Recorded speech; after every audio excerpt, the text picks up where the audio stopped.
विकसित हुई या फिर कोई भी कल्चर लोकल लेवल पे भी हो या बड़े लेवल पे कोई भी कैसे विकसित हुआ है वहाँ पे, स्टार्टिंग में क्या था, कैसे-कैसे शुरुआत हुआ, तो उसे देखते हुए मैं प्रशासन में वहाँ के ग्राउंड लेवल को कल्चर को देखते हुए उसे यूज़ कर सकती हूँ मैम वहाँ पे कोई भी योजनाएँ जैसे लागू करनी हो तो, कि वहाँ पे कैसे सांस्कृतिक व्यवस्थाएँ हैं, कैसे सामाजिक संरचनाएँ हैं मैम।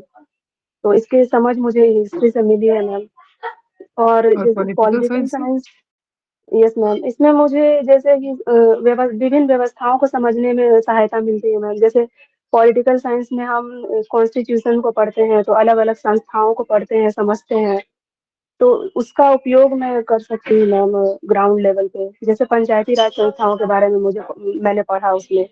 तो कैसे-कैसे वो संस्थाएँ काम करती है और मेरा क्या योगदान रहेगा उसमें। जो जैसे कोई भी योजनाएँ आती हैं तो ग्राउंड लेवल पे मैं इम्प्लीमेंटेशन करूँगी उन संस्थाओं के माध्यम से मैम। तो ये मैं कर सकती हूँ। अभी आप चूँकि 3 साल से सर्विस में भी हैं, आपने यस जितनी भी मैम। मुझे पॉइंट बताए हैं कि जिनका मैं इस्तेमाल कर सकती हूँ, पॉलिटिकल साइंस से ही शुरू करते हैं। क्या आपने अभी कोई इस्तेमाल किया है? मैम आप तो अभी भी जैसे ग्राउंड लेवल मैं पे ही है। Yes ma'am, yes ma'am. तो इतिहास के दृष्टिकोण से मैं बता सकती हूँ कि जैसे मैं किसी भी अगर कोई भी समस्याएँ मेरे सामने आती हैं, तो मैं डायरेक्टली रिएक्ट करने के बजाय मैं उसे रिस्पॉन्ड करती हूँ। मैं समझने का कोशिश करती हूँ मैम कि वहाँ की क्या ज़मीनी स्तर की क्या सच्चाई है। जैसे एक एग्ज़ाम्पल मैं बता सकती हूँ मैम हाँ, जो बताइए। मैंने एक्सपीरियंस किया है। जैसे कि बहुत सारे मामले आते हैं, मैं गाँव के थाने में पोस्टेड हूँ मैम, तो वहाँ पे ज़मीनी विवाद से संबंधित ज़्यादा मामले आते हैं मैम। तो और वो परिवार वाले लोग होते हैं, वो कोई दूसरे नहीं होते हैं, परिवार ही के ही लोग होते हैं, एक-दूसरे से लड़ते हैं ज़मीनी विवाद को लेके। तो इसमें एक पक्ष होता है कि वो तुरंत चाहता है कि कार्रवाई हो जाए, लेकिन वो सामाजिक संरचना को देखते हुए मुझे ऐसा लगता है कि तुरंत कार्रवाई ना करके दोनों के पक्षों के बीच समझौता कराना या बातचीत करके द्वारा मामले को सुलझाना, दोनों को ज़मीनी विवाद से संबंधित अधिकारी के पास भेजना, ऐसे करके मुझे लगता है ये करना ज़्यादा सही है, तुरंत केस वगैरह करने से अच्छा। आपने जैसे ताकि बोला कि आपके परिवा गाँव के थाने में पोस्टिंग है प्रियंका जी। इसी को यस मैम, बेस मानते हुए अगर गाँव की महिलाएँ चूँकि घरेलू हिंसा के मामले लेके आती हैं अधिकतर थाने में और वो यस बहुत मैम, अनकंफर्टेबल होती है एक महिला पदाधिकारी या किसी पुरुष पदाधिकारी किसी से भी ये बात बताने में। महिला हो तो थोड़ा ज़्यादा वो सेफ महसूस करती हैं बताने के में। अगर आप ड्यूटी में नहीं हैं, आप ऑफ ड्यूटी हैं अभी, कोई पुरुष पदाधिकारी यस ओडी में है, उनके पास वो जी। महिला घरेलू हिंसा का समस्या लेके आती है, पदाधिकारी सुनते भी हैं, लेकिन जिस सहानुभूति के हिसाब से उनको डील करना चाहिए उस महिला को, उस हिसाब से वो डील कर नहीं रहे हैं और आप पास में बैठी हैं, आपने देखा, आपका क्या जी। स्टेप्स होगा? मैम अगर मैं पास में हूँ तो मैं उसे अपने स्तर से सुनने का प्रयास करूँगी और मैं अपने जो पदाधिकारी हैं उनको भी समझाने का प्रयास करूँगी महिला के एंगल को। अगर वो महिला की बातों को आप उसके बातों से नहीं समझ पा रहे हैं, तो मैं महिला की बातों को समझ रही हूँ, उसकी आधारभूत जो भी ज़मीनी स्तर की सच्चाई है उसकी बातों में अगर मैं उसे अच्छे से समझ पा रही हूँ, तो मैं अपने कलीग को ये समझाऊँगी कि वो जो भी सही निर्णय है वो उसके आधार पे ले सके मैम। महिला का प्रॉब्लम सुन लीजिए, महिला का प्रॉब्लम है कि उनके पति पिटाई करते हैं उनकी, यस गुस्से में मैम। आते हैं तो हाथ छोड़ देते हैं। महिला चाहती है कि उनको आप जेल में डाल दें। जब वो महिलाओं का ऐसा ही होता है कि जब वो गुस्से में आती है उनका है कि उनको जेल में डाल दीजिए। आपने एक्शन ले लिया, कल वो फिर आती हैं, बोलती है कि नहीं, नहीं, नहीं मैडम गलती हो गया था, अब जेल में मुझे नहीं डालना है। क्या रिएक्शन रहेगा आपको महिला को समझाने का क्या प्रोसीजर आप फॉलो करेंगी? मैम सबसे पहले मैं ये जानना चाहूँगी कि वो किस कारण ऐसा कर रहे हैं? क्या वो नशा दारू पी ज़्यादातर मामले ऐसे होते हैं नशा से संबंधित होते हैं मैम, वो शराब वग़ैरह पी करके ऐसा करते हैं। तो अगर ऐसा होगा तो मैं महिला को ये समझाऊँगी कि आप उन्हें अपने पति को किसी नशा मुक्ति केंद्र में जाकर के अच्छे से उनका ट्रीटमेंट करवाएँ ताकि वो आगे से ऐसा ना करे। और अगर इसका ऐसा कोई भी मामला नहीं है मैम, तो दोनों पक्षों को बिठा के पहले मैं दोनों की तरफ से बातें सुनना चाहूँगी कि आखिर वो उनके हस्बैंड ऐसा क्यों कर रहे हैं? उसके बाद ही कोई अच्छा उचित निर्णय ले ओके, सकूँगी मैं। ओके प्रियंका जी। आज आपने न्यूज़पेपर पढ़ा? यस मैम, पढ़ा था। बिहार की कुछ 5 न्यूज़ बताइए मुझे।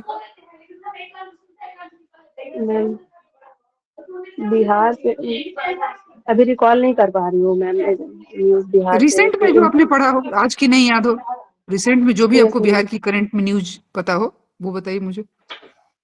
यस मैम, रिसेंटली बिहार के बजट से संबंधित मैंने न्यूज़ पढ़ा था मैम। बिहार के बजट को उसमें देखते हैं, महिलाओं यस के लिए मैम। उद्यम को खासकर देखते हुए क्या क्या स्टेप्स लिए गए हैं बजट में, कुछ है ऐसा स्टेप्स? यस मैम, इसमें महिलाओं के लिए सबसे पहले तो जो महिला उद्यमी योजना है मैम, उसको आगे बढ़ाते हुए ये निर्णय लिया गया है कि जो 10-10 हज़ार पहली किस्त दी गई थी, उसकी समीक्षा की जाएगी और जिन महिलाओं ने उस पर अच्छे से कार्य किया है, उसे आगे के लिए भी प्रावधान उसमें आपको क्या लगता है कि पैकेज भी किसी ने कार्य दिए किया भी है? ये सोचना भी सही रहेगा हमारे लिए कि किसी ने कार्य किया है वो 10,000 रुपए का, कि सिर्फ वो 10,000 रुपए किसी के घर में गए और शॉपिंग में चले गए हैं। मैम, पूरी तरीके से ये कहना सही नहीं होगा कि वो शॉपिंग में चले गए हैं, क्योंकि कुछ महिलाएं ऐसी निकल कर आई हैं जिन्होंने उसे छोटे उद्योग शुरू कर किए हैं, जैसे कि कुछ रेहड़ी पटरी के कार्य शुरू किए हैं, कुछ भी अपना बना करके बेचना है, कुछ तो उन्होंने शुरू किया है मैम, मैंने भी देखा है। तो उनके आगे के उसे कार्य को आगे बढ़ाने के लिए सरकार उसे प्रशिक्षण भी देगी और उसमें वित्तीय सहायता भी देने का प्रावधान करेंगे। Thank you Priyanka ji. Thank you ma'am. अभी आपने देखा होगा कि हमारे स्पीकर महोदय के अगेंस्ट कुछ विपक्षी सांसदों के द्वारा अविश्वास प्रस्ताव लाने की बात की जा रही है। क्या प्रक्रिया है एक स्पीकर को हटाने का? तो मेनली जहाँ तक ये अभी तो सरकार बहुमत में है, तो ये प्रस्ताव पास होने का बहुत ही कम चांस है। बस मुझे प्रक्रिया प्रक्रिया बता है दीजिए, सर। आपने पॉलिटी में यस पढ़ा सर। होगा। यस सर, किसी भी सदन में या ये विधेयक लाया जा सकता है, जहाँ तक मैं रिकॉल कर पा रही हूँ सर। किसके द्वारा लाया जाएगा, कैसे लाया जाएगा, वही प्रक्रिया पूछना चाह विपक्षी रहा हूँ। पार्टी के द्वारा, जैसे विपक्षी पार्टी के द्वारा एग्जैक्ट नंबर तो नहीं पता था, लेकिन कुछ सदस्यों की उसमें सहभागिता होती है लाने के लिए। और फिर सॉरी सर, मुझे पूरा अच्छे से प्रक्रिया नहीं पता, मैं इसे देख लूंगी एक बार। अभी मैम से बात हो रही थी तो आपने कहा कि मैं ग्राउंड लेवल पे वर्क कर रही हूँ प्रेजेंटली। आपने बताया यस कि सर। जो 10,000 रुपये दिए गए थे महिलाओं को, उस महिलाओं ने उसका कहीं ना कहीं उपयोग किया है। आपको पर्सनली ग्राउंड लेवल पे वर्क करते हुए कोई भी महिलाएं ऐसी दिखी हैं जिन्होंने के कुछ काम किया है? सर, मैं एक महिला के बारे में मैं बता सकती हूँ जिन्होंने किया है सर। उसका हम्म। नाम तो मुझे याद नहीं है, लेकिन उसने एक ठेला खरीदा और उसपे भूंजा जो होता है सर, भूंजा जो हम लोग हम्म। खाते हैं, वो भूंजा हम्म। बेचने का वो उसने लगाया है सर, मैंने देखा है इसे। लगभग बिहार के हर घर की महिलाओं को, किसी किसी घर से तो 2-3 महिलाओं को भी पैसे मिले हैं। एक यस गांव सर। में भी देखेंगे तो कम से कम 500 घर तो जरूर होते हैं मिनिमम। और जी आप सर। एक प्रखंड के स्तर पे काम करते हैं तो कितने हजार घरों को आपने देखा होगा। एक घर दिख रहा यस है सर। आपको। क्या ये योजना सक्सेसफुल है? सर, सक्सेसफुल 100% तो नहीं कहा जा सकता है सर, लेकिन तो 1% भी सक्सेसफुल नहीं दिख रहा है। सर एक कोई योजना परसेंट तो सक्सेसफुल हो सरकार सकता की है तरफ सर। से माना जाता है जब 70, 80, 90% के आसपास चीजें हो जाती हैं तो। Yes sir. सर, हो सकता है मेरे आसपास वो परसेंटेज मुझे नहीं दिख रहा हो, लेकिन कहीं ना कहीं अगर ज्यादा परसेंटेज भी हो सकते हैं सर। रैंडम सैंपल तो हर जगह एक ही तरीके का दिख रहा है। कहीं भी आप ले लें बिहार में, किसी भी ब्लॉक में चले सर जाइए, लेकिन कहीं पंचायत में चले जाइए। Yes sir. सर, तो मुझे ओके। लगता है इसके पीछे okay sir. New star treaty सुने हैं? क्या है ये? सर, ये इस सैन्य व्यवस्था से संबंधित कोई ट्रीटी है सर, एग्जैक्ट मुझे पूरी जानकारी नहीं है सर। किन किन देशों के बीच है, बस यही बता दीजिए। सर, ये यूएसए और इंडिया के बीच है सर, शायद। न्यू स्टार्ट ट्रीटी यूएसए और इंडिया के बीच। सॉरी सर, मैं कंफर्म नहीं ओके। अभी इंडिया यूएस ट्रेड डील हुआ है। हूँ। जी सर। क्या लगता है आपको, ये ट्रेड डील इंडिया के पक्ष में है झुका हुआ या यूएस के पक्ष में झुका हुआ है? सर, अभी तक जो भी हमारे सामने इससे संबंधित जानकारियां हैं, इसे एक बैलेंस्ड डील डील कहा जा सकता है सर। ये दोनों के पक्ष में है, झुका हुआ किसी एक पक्षीय तो नहीं दिख रहा है सर। ये दोनों की तरफ से विन विन टाइप का मुझे ऐसा लग रहा है सर है। मुझे तो नहीं लग रहा है। सर जैसे कि मैंने पढ़ा है इसमें जो कृषि उत्पादक हैं और उत्पाद और डेयरी उत्पाद हैं उन्हें कुछ संरक्षण मिले हुए हैं सर। तो इस दृष्टिकोण से इंडिया की तरफ से ये trade deal win win situation के तरफ इशारा कर रहे हैं सर। आप पॉलिटिकल साइंस से पढ़ी हुई हैं? Yes sir. आर्टिकल 356 क्या है? सर आर्टिकल 356 ये राष्ट्रपति शासन लगाने के लिए होते हैं, किसी भी स्टेट में लगा सकते हैं। इसकी अनुशंसा की जाती है राज्यपाल के द्वारा लगाया जाता है सर। आर्टिकल 365 के तहत भी कुछ अनुशंसा किया जा सकता है क्या राष्ट्रपति शासन लगाने के लिए? यस सर, आर्टिकल 365 के तहत भी किया जा सकता है सर। क्या अंतर है दोनों के बीच में? सर जहाँ तक मैं याद कर पा रही हूँ इसमें दोनों में अंतर ये है कि सर 356 तब लगाया जाता है इसके तहत जब राज्य में शासन तंत्र फेल हो जाता है, हिंसा बढ़ जाती है। और 365 के तहत सर तब लगाए जाते हैं जब कोई कानून सरकार के द्वारा बनाया गया और राज्य उसे पालन ना कर रहा हो, उसे नकार रहा हो। आपका पोस्ट प्रेफरेंस क्या है? सर बिहार पुलिस सेवा पहला है और दूसरा बिहार प्रशासनिक सेवा, तीसरा बिहार शिक्षा सेवा है सर। बीपीएस को आपने पहले पे रखा है, पुलिस सर्विस में है कि? Yes sir. तो आपको शुभकामनाएं देते हैं, ऑल द वेरी बेस्ट कि इस बार डीएसपी बन के आइए। Thank you sir. Okay, thank you very much. Thank you sir.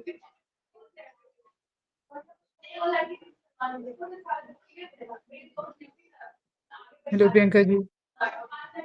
Hello ma'am. Current affair पे एहसास हुआ कि आपकी अभी कमी रह गई है? यस मैम, मैं अभी उसे देख नहीं पा रही हूँ अच्छे से, इसलिए। कब इंटरव्यू है, कब आपकी?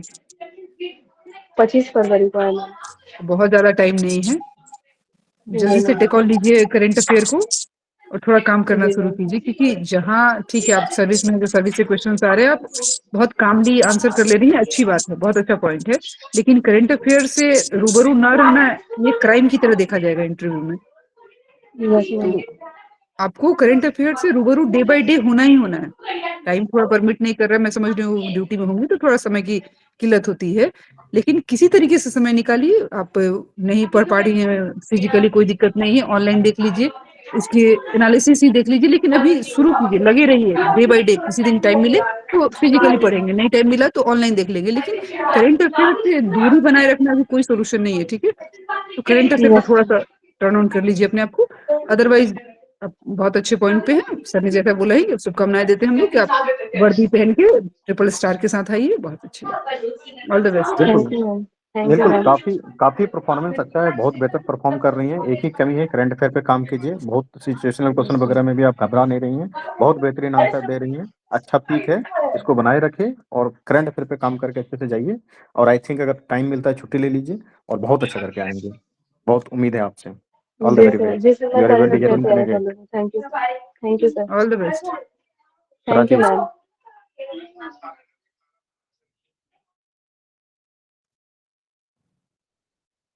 अनम्यूट कर लेंगे राजेश।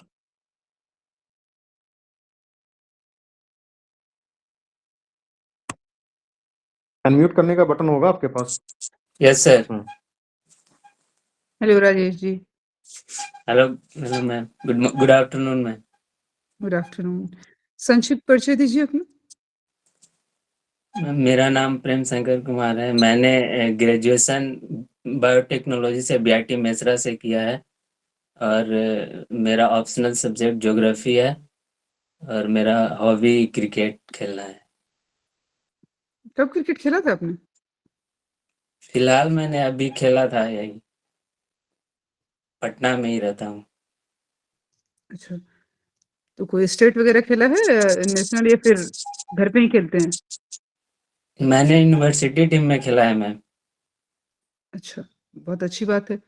क्या लगता है आपको कि आने वाले समय में जो यंग युवा है जिनका क्रिकेट में रुचि है, जैसे आप बता रहे हैं, उनके लिए सही प्लेटफॉर्म हमारा बिहार दे पा रहा है कि वो आगे नेशनल तक जाएं, उससे भी आगे जाएं?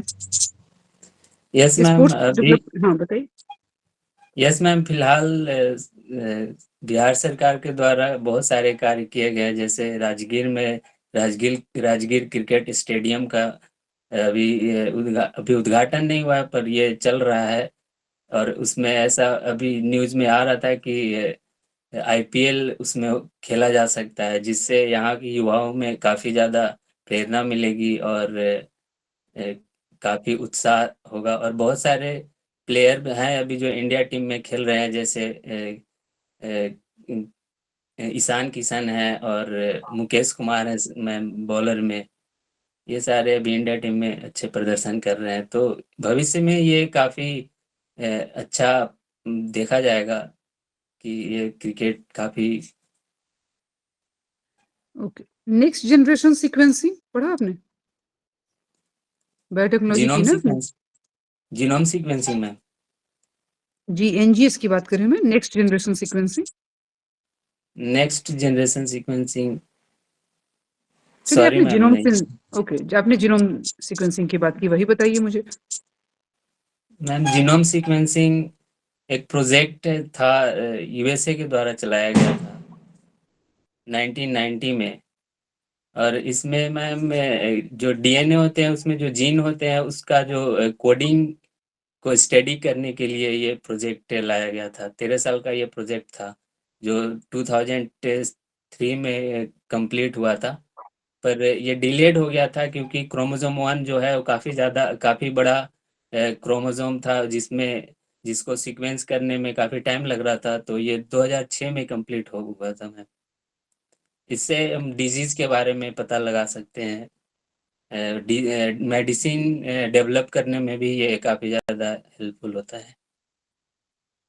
Okay, digital biotech shift, digital biotech सुना आपने?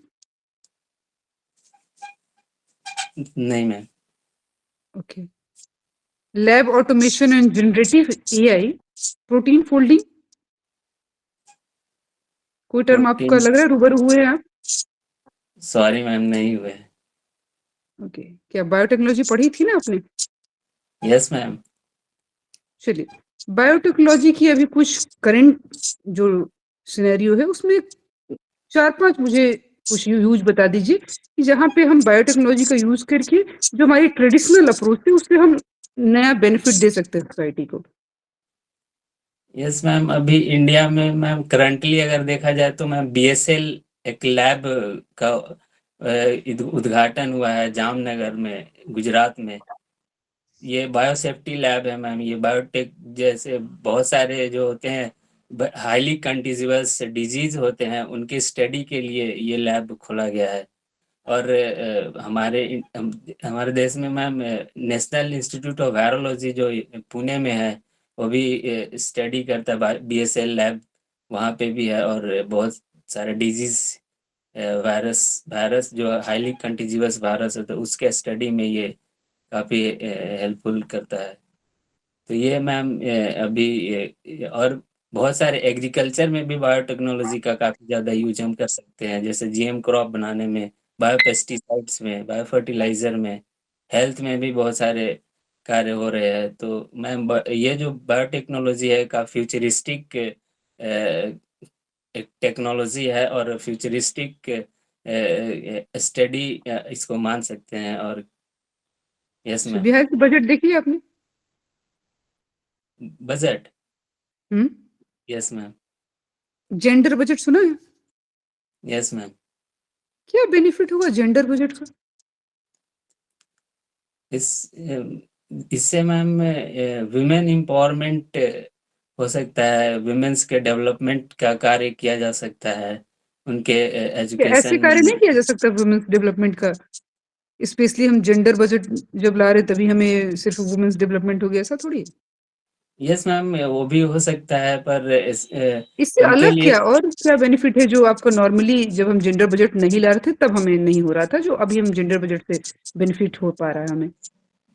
जैसे मैम एंटरप्रेन्योरशिप, विमेन एंटरप्रेन्योरशिप के लिए ये काफ़ी ज़्यादा हेल्पफुल माना जा सकता है जेंडर बजट।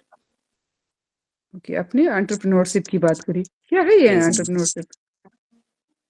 ये मैम बिहार में कितना महिला स्कोप है एंटरप्रेन्योरशिप का महिलाओं का?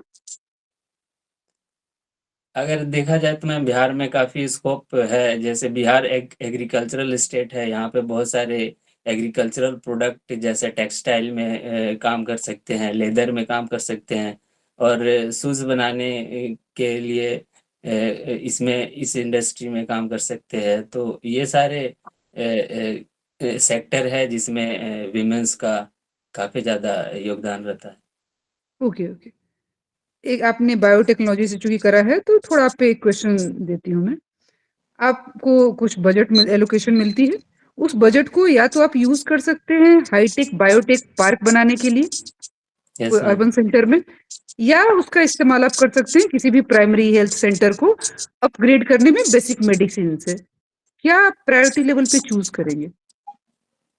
मैम अगर बायोटेक के हेल्प से अगर ये बजट को अगर एलोकेट करना होगा तो ma'am primary health care centre में ज़्यादा उपयोग कर सकते हैं, क्योंकि बिहार में अभी क्या बोल प्राइमरी हेल्थ केयर में काफ़ी चुनौतियां हैं, काफ़ी चैलेंजेस हैं। तो इसको सुधारने के लिए ये चीज़ हम कर सकते हैं प्राइमरी हेल्थ केयर में मैम। ओके। आपने बोला काफ़ी चुनौतियाँ, कुछ चुनौतियाँ बताइए मुझे हेल्थ केयर की, प्राइमरी हेल्थ केयर की। प्राइमरी हेल्थ केयर में मैम इंफ्रास्ट्रक्चर से रिलेटेड चैलेंजेस हैं और डिजिटाइजेशन के से रिलेटेड चैलेंजेस हैं और बहुत सारे इक्विपमेंट। डिजिटाइज़ेशन की बात करी आपने। यस कैसे मैम। इम्प्रूव किया जा सकता है बिहार के स्पेशली स्वास्थ्य कंडीशन में, जो प्राइमरी जो गाँव में सेवा केंद्र हैं, तो उनमें कैसे डिजिटाइज़ेशन लाके लोगों की जो सुविधाएँ हैं, उनको अपग्रेड किया जाए? मैम उनको अपग्रेड करने के लिए स्किल डेवलपमेंट करना होगा और क्या बोलते सेंटर ऑफ एक्सीलेंस का निर्माण किया जा सकता है। इसके हेल्प से हम उनको अवेयर कर सकते हैं। अवेयरनेस की बहुत ज़रूरत है। ओके, कोई सेंटर ऑफ एक्सीलेंस कार्यरत है क्या अभी? कोई जो वर्किंग में है अभी बिहार में? फिलहाल तो मैम याद नहीं आ रहा। Okay, thank you Rajesh ji. Thank you ma'am. आपने बायोटेक्नोलॉजी से क्या किया है? बायोटेक्नोलॉजी से सर बीटेक किया है। बीटेक इन बायोटेक्नोलॉजी, वो भी बीआईटी मिश्रा से। Yes sir. किस ईयर में किया आपने? 2016 में सर। 2016 में। तब से क्या कर रहे हैं? एजुकेशन सेक्टर में मैं सर पढ़ाते हैं अभी बच्चों को 10th क्लास 8th क्लास के बच्चों को पढ़ाते हैं। ये अच्छी बात है, एक इंजीनियर 8 क्लास के बच्चों को पढ़ाए। पढ़ाना ही है तो इंजीनियरिंग के बच्चों को पढ़ाइए, अच्छे लेवल के बच्चों को पढ़ाइए कम से कम। यस ये तो सर। कोई भी पढ़ा लेगा। Yes sir. बायोटेक में सर प्लेसमेंट नहीं हुआ था, वहाँ पे कोर कंपनी नहीं आ पाई थी। तो हाँ। मैंने सॉफ्टवेयर कंपनी में नहीं जाने का प्रयास किया और उस टाइम से मैं सिविल सर्विसेज का तैयारी करना चाहता था। तो घर में फाइनेंशियल प्रॉब्लम के कारण पढ़ाने ज़रूरी समझा, तो इसलिए मैंने पढ़ा रहा था। 2016 से 2026 10 साल हो गए आपके ग्रेजुएशन किए हुए। Yes sir. सर पढ़ाई में सर डिसकंटिन्यूटी रहा था। क्या कारण रहा? कंटिन्यू घर में सर फाइनेंशियल प्रॉब्लम के कारण मम्मी का तबीयत खराब रहता था, तो जिसके कारण डिसकंटिन्यू करना पड़ जाता था। मैं मैं बीआईटी मिश्रा का स्टूडेंट। कहाँ बीआईटी मिश्रा, रांची वाला था या पटना वाला था, कौन सा था? रांची वाला सर। अच्छे इंस्टीट्यूट से पढ़ के। बायोटेक्नोलॉजी सर और कोई भी तो एक्सटेंशन ब्रांच में अच्छा, नहीं एक हो। एक बात मुझे बताइए कि जो बायोटेक्नोलॉजी से लोग करते हैं बीटेक, तो उसका मान लीजिए प्लेसमेंट नहीं होता है, तो कहाँ कहाँ स्कोप है उसको जॉब लेने का, कहाँ कहाँ स्कोप मिलता है, ये बताइए तो। सर बायोटेक्नोलॉजी से बीटेक करने के बाद सर एमटेक करना बहुत ज़रूरी होता है, क्योंकि सर बहुत सारे जो इक्विपमेंट होते हैं वो ग्रेजुएट लेवल पे कोई कंपनी का नाम चलाने बताइए का। जहाँ आपको जॉब मिल सकता था। सर नेस्ले में मिल सकता था, बायोकॉन में मिल सकता था सर, हम्म। और एफसीआई है सर जो गवर्नमेंट सेक्टर में सर, ये एफसीआई में हम जा सकते हैं। बायोटेक्नोलॉजी को ठीक से पढ़ा था आपने? Yes sir. बताइए स्टेम सेल थेरेपी क्या है? Stem cell therapy sir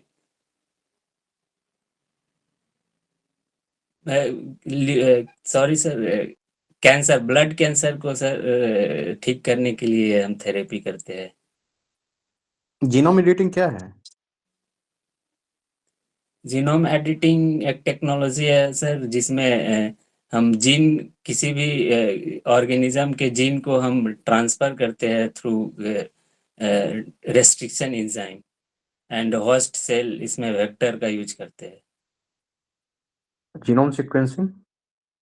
genome sequencing में सर कोडिंग स्टडी करते हैं, जीन के कोडिंग का, उसमें क्या कोडिंग होता है, जैसे जीटी, जीसी, ये सब सर जो कोडिंग जीन होते हैं, जो न्यूक्लियोटाइड्स होते हैं सर, उसका अच्छा, आपने स्टडी। कोडिंग की बात की तो डीएनए बार कोडिंग क्या होता है? एटी और जीसी होता है। एटी में सर डबल बॉन्ड होते हैं, जीसी में ट्रिपल बॉन्ड। जीसी में ट्रिपल बॉन्ड होता है। आपका पोस्ट प्रेफरेंस क्या है?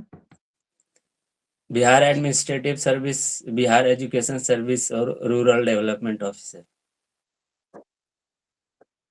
किसने किया, सजेस्ट किया था ये पोस्ट प्रेफरेंस आपको?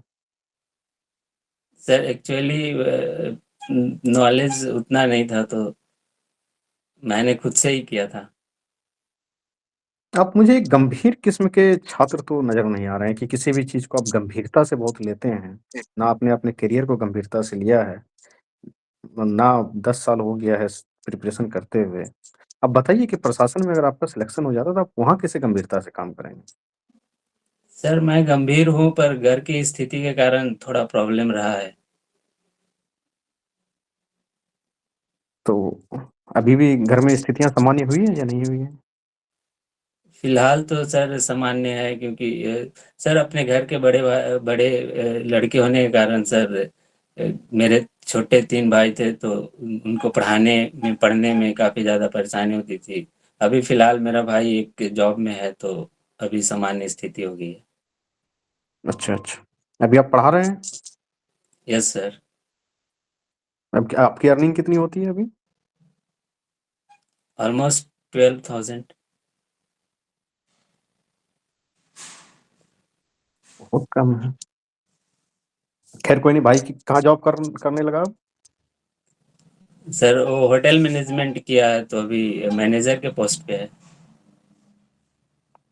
अच्छा।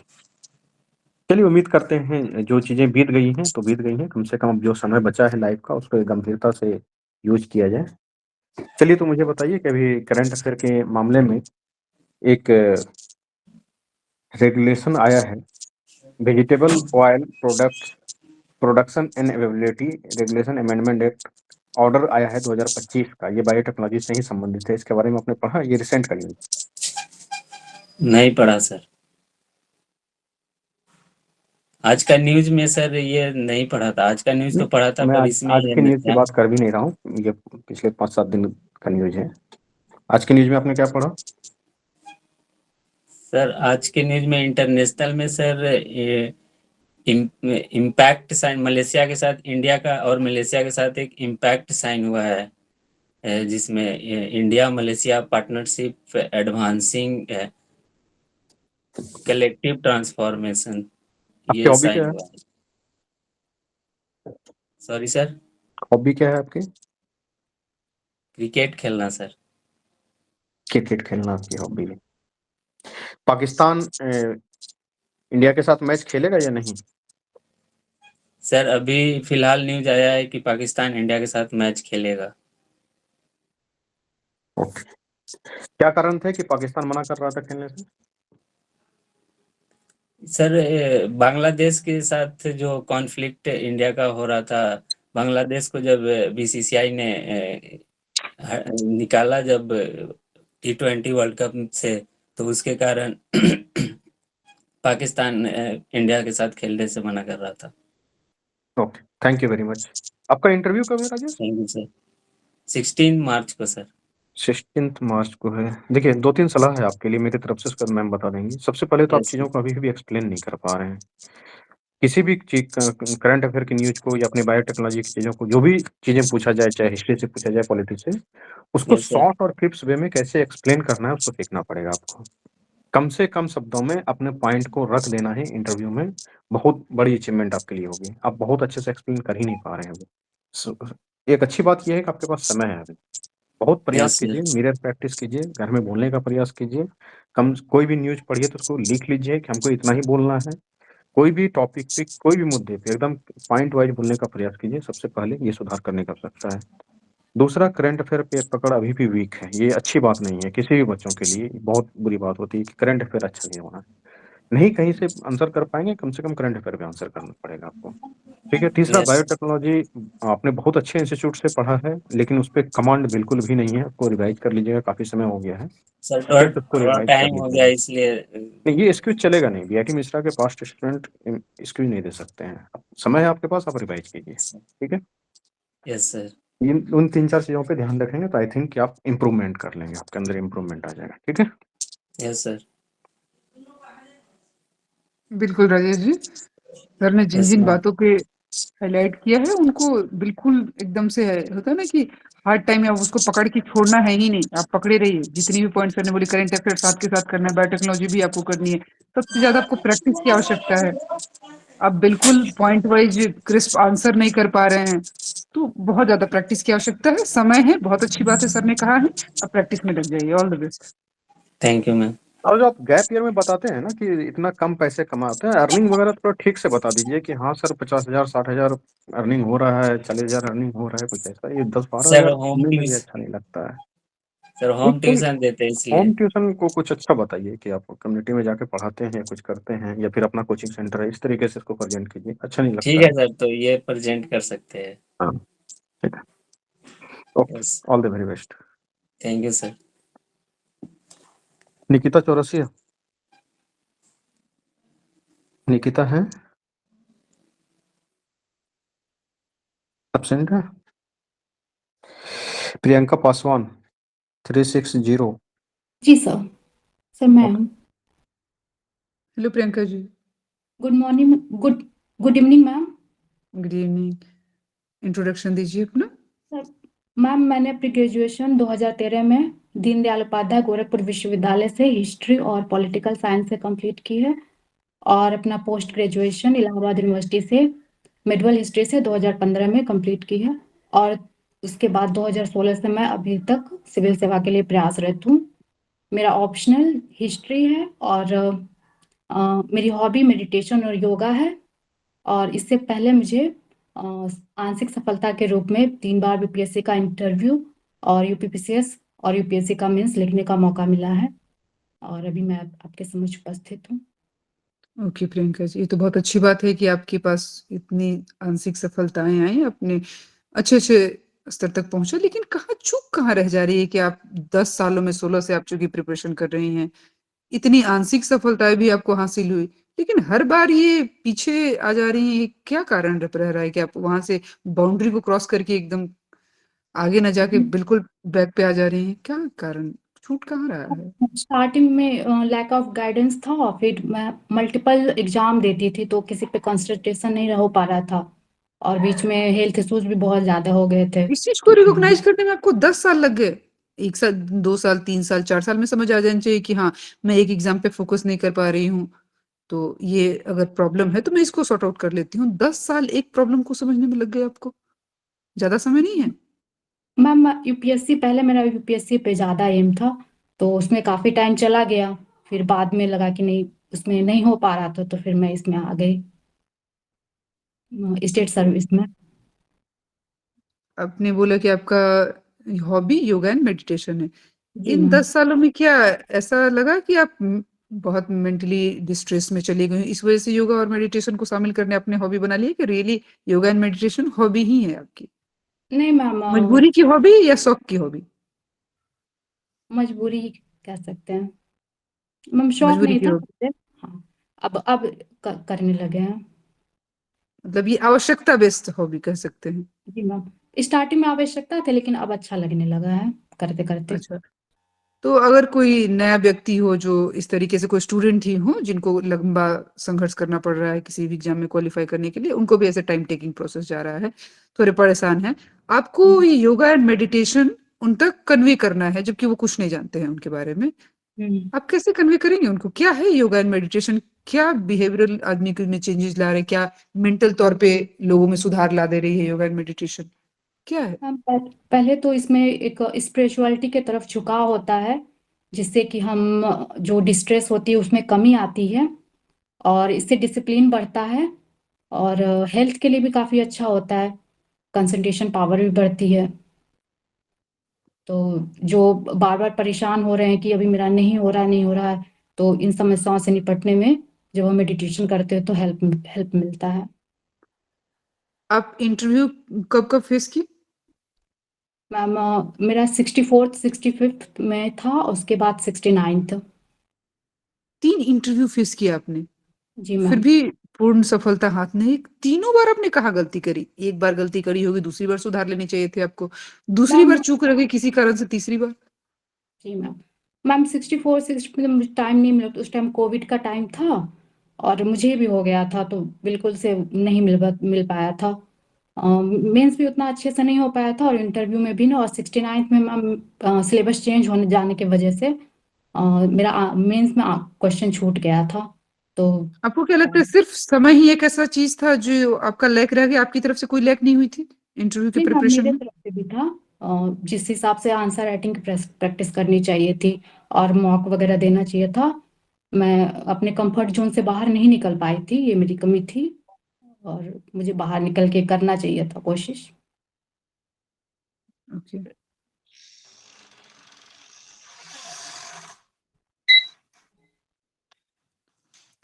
अभी आपकी पोस्ट प्रेफ़रेंस क्या है? मैम बीएएस है, बीईएस है और स्टैक है, लियो है और एआर। बिहार पुलिस सर्विस नहीं है? मैम मेरी हाइट कम है। ओके। आपको क्या लगता है कि एक हाइट कम होने से एक डीवाईएसपी बनने की जो किसी व्यक्ति में हो सकता है उनकी शौक रही हो, वर्दी देख के सबको ऐसा लालसा होता है कि वो वर्दी पहने। लेकिन एक हाइट न रहने से उस पद से वंचित रह जाना, ये जस्टिफाइड लगता है आपको? किसी एक मैम फिक्स हाइट ना होने के कारण आप एक पद से हो सकता है आपकी अलग कैपेसिटी हो, अलग कैपेबिलिटी पोटेंशियल हो जिसमें आप अच्छा परफ़ॉर्म कर देते। तो ये क्या लगता है आपको? मतलब अलग किसी भी सर्विस के लिए अलग-अलग मानदंड होते हैं, तो अगर वो मानदंड हैं तो सही ही होंगे, कुछ सोच समझ के उन्होंने बनाया होगा। नहीं, तो नहीं, आप क्या सोचती हैं आपके बारे आपको मौका नहीं दिया गया ये, तो कहीं आपके मन में ये सवाल नहीं आया? नहीं मैम, मेरा उसमें झुकाव भी नहीं है। अच्छा, क्यों नहीं है झुकाव? महिला हैं, पुलिस सर्विस में जाएँगी, आप देखती होंगी कि पुलिस को देख के महिलाओं में जो एक अनकम्फर्ट सिचुएशन है कि वो पुलिस से जनरली अपनी बातें साझा नहीं कर पाती क्योंकि पुरुष पदाधिकारी होते हैं। तो आपको नहीं लगता है कि मैं उस पद पे जाऊँ, मैं महिला पदाधिकारी बनूँ, लोग बातें शेयर करें, जो महिलाओं की ग्रामीण स्तर पे प्रॉब्लम्स हैं, उनको मैं सुनूँ, सॉल्व करूँ? मैम क्या मैं कारण है मैं इसमें इंटरेस्ट नहीं होने का? मैं सिविल सेवा में ही ज़्यादा जाना चाहती हूँ, क्योंकि इस पे अलग-अलग मौके मिलते हैं करने के लिए काम। और उसमें पुलिस सर्विस में होता कि सिर्फ़ एक ही फ़ील्ड से रिलेटेड मिलता, इसमें हम अलग-अलग फ़ील्ड में जा सकते हैं और आपने यहाँ अलग-अलग फ़ील्ड की पे बात करी, कुछ फ़ील्ड स्कोप ही भी। बता दीजिए मुझे। कौन-कौन से फ़ील्ड में आप को लगता है कि नहीं मैं अगर बीएएस में जाऊँगी तो मुझे ये अलग-अलग सर्विसेज़ हैं जहाँ मुझे काम करने का मौका मिलेगा। मैम जैसे वहाँ पे अलग-अलग विभाग हैं, तो अलग-अलग विभागों में कुछ विभाग पोस्टिंग के नाम होती है। बताइए मुझे, जो आप जानती हो। अगर आपने ये ऐसा सोचा है कि मैं अलग-अलग विभागों में जाके काम करूँ तो आपको पता तो होनी चाहिए ना कि कौन-कौन से विभाग हैं, वहाँ क्या चैलेंजेज़ चल रहे हैं। आप पदाधिकारी पे समान जी हुँ, मैम, समान बताइए। प्रशासन विभाग होते हैं, फिर जिला स्तर पे भी विभिन्न विभाग हैं मैम। मैं सॉरी मैम, मैं अभी रिकॉल नहीं कर पा रही हूँ। ओके, आपने विभाग नहीं देखा है। आप चलिए रैंडम ही बिहार के कुछ 5 विभागों से कुछ चैलेंजेज़ बताइए मुझे और उन चैलेंजेज़ का आपके दृष्टिकोण से क्या अभी करंट सिनेरियो में सॉल्यूशन दिया जा सकता है? शिक्षा विभाग में ये है कि जो टीचर हैं उन पे ज़्यादा दबाव हो रहा है, जैसे उनको किस बीएलओ बात का वगैरह। दबाव? मैम बीएलओ का कार्य दे दे दिया जा रहा है, ओके, अलग-अलग कार्य, जिसके वजह से वो पढ़ाई पे ज़्यादा फोकस नहीं करा पा रहे हैं। इसके अलावा क्वालिटी एजुकेशन से रिलेटेड प्रॉब्लम है और अ, पंचायती राज में है कि अ, ग्राउंड लेवल पे जो कार्य हैं उसमें पूरे तरीके से जो इन्वेस्टमेंट होनी चाहिए वो नहीं हो पा रही है और टाइम टेकिंग प्रोसेस हो रहा है। कैसे और इसको सॉल्यूशन भी आपको साथ के साथ देनी है कि हाँ, इस चीज़ का क्योंकि आपने इस इतने 10 सालों से प्रिपरेशन की है तो बिहार को देखा होगा बहुत करीब से, प्रॉब्लम्स देखी होगी उनके क्या-क्या सरकार की उसके लिए स्टेप्स हैं वो देखी हैं, फिर भी ग्राउंड लेवल पे रह जा रही है कमी कहीं न कहीं, तो और क्या ऐड किया जा सकता है? बताती हैं आप? जी मैम। मैम यहाँ लॉ एंड ऑर्डर का इश्यू है, इसके अलावा लोगों में भी स्टीरियोटाइपिंग है और सॉरी मैम मैं अभी नहीं रिकॉल कर पा रही हूँ। Okay, okay. Thank you Priyanka ji. Thank you ma'am. आपने ग्रेजुएशन किस ईयर में किया? सर 2013 में। 2013 में। उसके बाद से क्या कर रही हैं? सर फिर पीजी किए हम्म, 2015 में, फिर उसके बाद से सर सिविल सिविल सर्विस की तैयारी कर रहे हैं। 2015 में पीजी किस विषय से किए? Medieval history. मिडिवल हिस्ट्री से आपने किया, बहुत अच्छी बात है। 65, 64 और 69 तीन इंटरव्यू आपने दे रखा है। जी सर। इस बार आपने क्या ऐसा इम्प्रूवमेंट किया है ताकि आपका चयन हम कर सकें? हम बहुत ईगर हैं कि आपका चयन हो जाए, क्योंकि काफ़ी लंबे समय से आप संघर्ष करते हैं। बस मुझे बता दीजिए कि आपने अपने आप में क्या इम्प्रूवमेंट किया इंटरव्यू के लिए? पहले तो जो मेंस है उसमें डायग्राम वगैरह बहुत अच्छे से दिए, इस बार इंक्लूड किए हैं।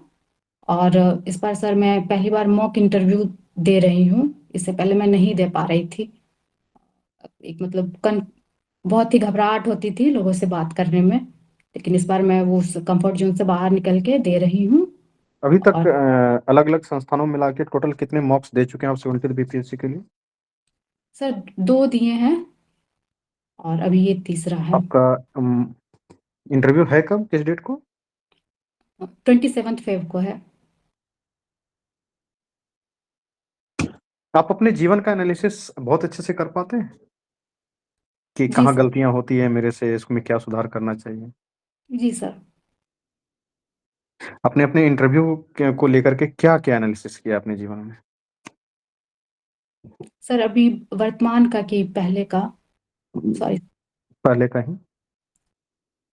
पहले का यही था कि सर मैं पहले हिम्मत हार जाती थी कि मीन्स मेरा अच्छा हुआ है कि नहीं हुआ है, और फिर इंटरव्यू नहीं मैं देने जाती थी, मॉक पहले ही डर जाती थी। क्योंकि सर 64th में भी मेरा 2020 में शायद था, तो मुझे लगता था कि 7 साल हो गए हैं, कोई पूछेगा मैं कैसे जवाब दे पाऊंगी, इसी डर वजह से सर मैं मॉक ही नहीं दे पाती थी।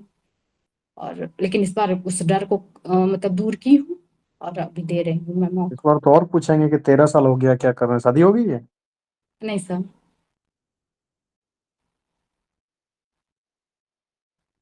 चलिए कोई नहीं, जो बात बीत गई सो बात गई। मुझे बताइए कि अभी अमेरिका और क्या कहते हैं इंडिया के बीच में ट्रेड डील हुआ है। ये ट्रेड डील जी किसके पक्ष में झुका हुआ है? अमेरिका के पक्ष में या इंडिया के पक्ष में? सर, अगर अगर हम इस पर्सपेक्टिव से देखते हैं कि जहां अमेरिका जो है फिर भारत पे लगातार दबाव बना रहा था और 50% से कम करने पे तो कर ही नहीं रहा था, लेकिन अभी जो है वो मान गया है कि 18% कर देंगे और भारत को वरीयता दे रहा है, तो उससे देखते हैं तो भारत के पक्ष में दिख रहा है। तो फिर हमारे ये किसान बता। भाई आंदोलन करने के लिए क्यों तैयार हो गए हैं? ट्रेड डील के सॉरी सर। बाद भारतीय किसान यूनियन ने घोषणा किया है कि हम आंदोलन करेंगे। जी सर। पढ़ा है आपने सॉरी डिटेल सर। से ट्रेड डील को? नहीं सर, मैं इसे डिटेल में नहीं पढ़ी हूँ अभी। करंट अफेयर आप पढ़ रहे हैं? जी सर, पढ़ रही हूँ।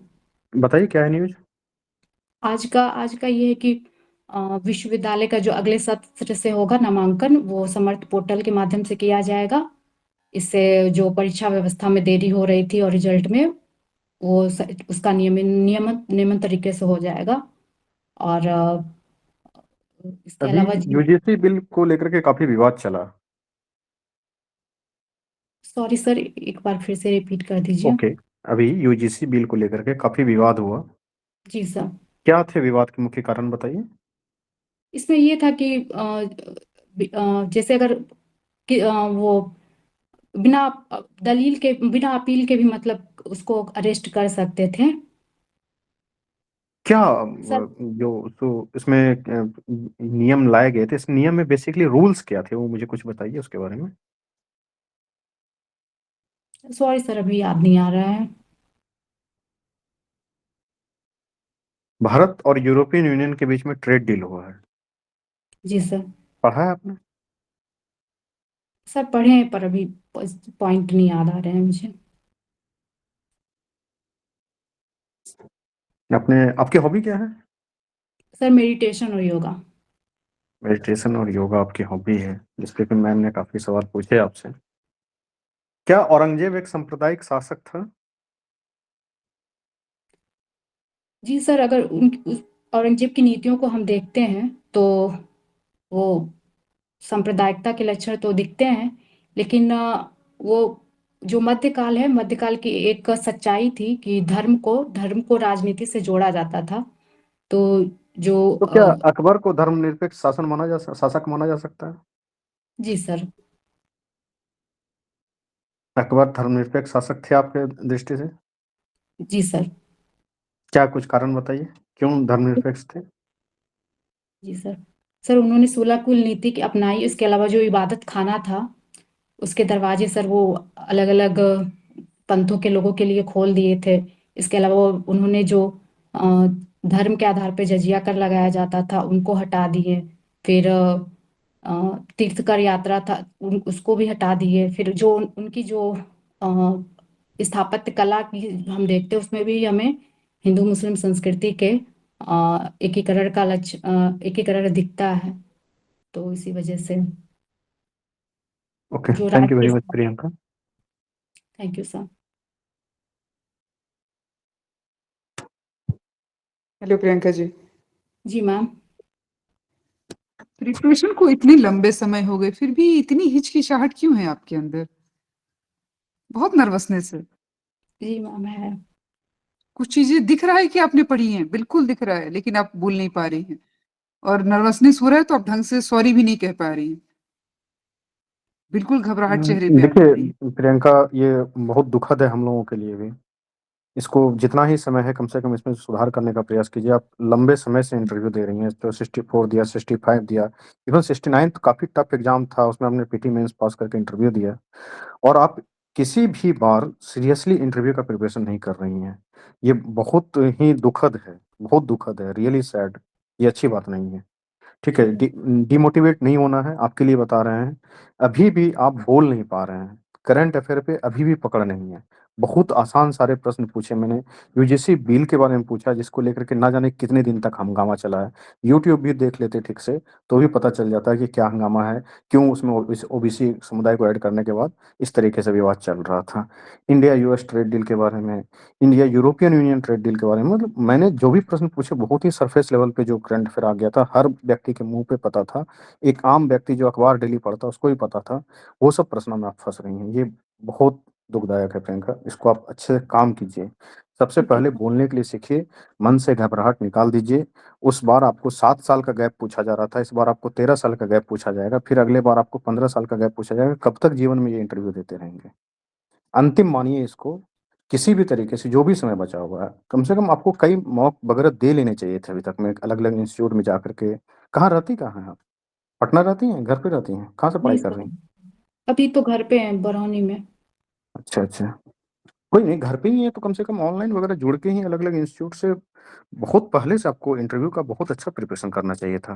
एटलीस्ट रिजल्ट आए भी बहुत समय हो गया है, प्रिपरेशन ठीक है। में बहुत कमी है इसको। देखिए, अब जो 27 को इंटरव्यू है, जो भी समय आपके पास बचा हुआ है, आई थिंक कि 17 दिन के आसपास है, अभी 15 दिन के आसपास सुधार हो सकता है, इसमें कोई बड़ी बात नहीं है। ठीक है, सर। सबसे पहले बोलने के लिए सीखिए। किसी भी टॉपिक पे आज से एकदम 1 डेढ़ घंटा 2 घंटा तक बोलिए। हर टॉपिक पे जो भी मुद्दे करंट में आए हैं, जो भी आपने हिस्ट्री पढ़ा है, पॉलिटी पढ़ा है, उसी नोट्स को कम से कम बोलने के लिए सीखिए। वो शॉर्ट लॉन्ग आंसर निकालिए, उसको बोलिए, महिला सशक्तिकरण पे बोलिए, हर मुद्दे पे बोलने के लिए सीखिए। दूसरा, करंट अफेयर में बहुत अच्छा कमांड बनाने को हो सकता है। कम से कम आज से लेकर के अगले 15 दिन तक जो भी न्यूज़पेपर आता है घर पे, 1-2 न्यूज़पेपर मंगवाइए, 3 न्यूज़पेपर मंगवाइए, उसको पढ़िए।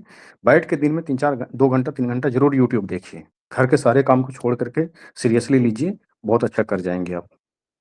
ठीक है, ठीक है बहुत सर। उम्मीद है कि आप कर लेंगे इस पे, और एकदम डिमोटिवेट नहीं होना है। ठीक यहाँ है तक सर, पहुंचे हैं, थैंक यू। बहुत संघर्ष की बात है, माता पिता के लिए भी। और आप बहुत अच्छा प्रयास कर रहे हैं कि आप कई बार इंटरव्यू तक पहुंची हैं, इस बार भी इंटरव्यू तक पहुंची हैं। इसको आप अंतिम बिल्कुल बिल्कुल। अंतिम करने का इसके प्रयास लिए आप कीजिए आप। तारीफ के पात्र हैं कि आप में इतनी बनी हुई है इतना पोटेंशियल अंदर से है कि यहाँ तक मोटिवेशन। लगातार आ रही हैं आप। ठीक है, ठीक है सर। बिल्कुल मैम। इसको बिल्कुल डिमोटिवेशन के तौर पे नहीं लेना है, इसको लेना है कि अब हाई टाइम, इससे दोबारा मुझे 14 साल या 15 साल का नहीं गैप बताना है कहीं पे, मुझे 13 साल में ही गैप को निपटा के ऑफिसर बन के निकल लेना है। जितनी ओके। आपने बहुत अच्छा मेहनत चांस की है, सीट बहुत अच्छा है, ठीक है? आप प्रयास कीजिए, इस बार सफल हो जाएँगे आप। एकदम प्रयास में सफल कोई कमी होइएगा। नहीं छोड़िएगा। बस आप ये देख 17 सकते दिनों हैं को मान के चलिए कि आखिरी है, अब इससे ज़्यादा कुछ नहीं हो सकता। ओके, बिल्कुल। ठीक है। और आप देख सकते हैं कि आपके नाम की ही एक लड़की थी, वो जॉब में रहते हुए इंटरव्यू दे रही थी, क अच्छा इंटरव्यू दे ली, तो आप भी कर सकते हैं, घर से रह के कर सकते हैं, कहीं से भी किया जा सकता है और कर लेंगे, मन में विश्वास रखिए आप, ठीक है? ठीक है, okay sir. All the very best. Thank you sir. All the best Priyanka ji, हमें भी विश्वास है कि आप कर लेंगी, बस कोशिश थैंक कीजिए। You ma'am. घबराना नहीं है इस बार, ठीक है? ठीक है सर। ओके, कुमारी संस्कृति। Yes, sir. Good evening, sir. Hello संस्कृति जी, Good evening, ma'am. संक्षिप्त परिचय दीजिए अपना संस्कृति जी। मेरा नाम कुमारी संस्कृति है। मैंने अपना प्राथमिक शिक्षा सरस्वती शिशु मंदिर से पूरी की है। मैंने अपनी स्नातक की शिक्षा मगध यूनिवर्सिटी से अंग्रेजी ऑनर्स में किया है।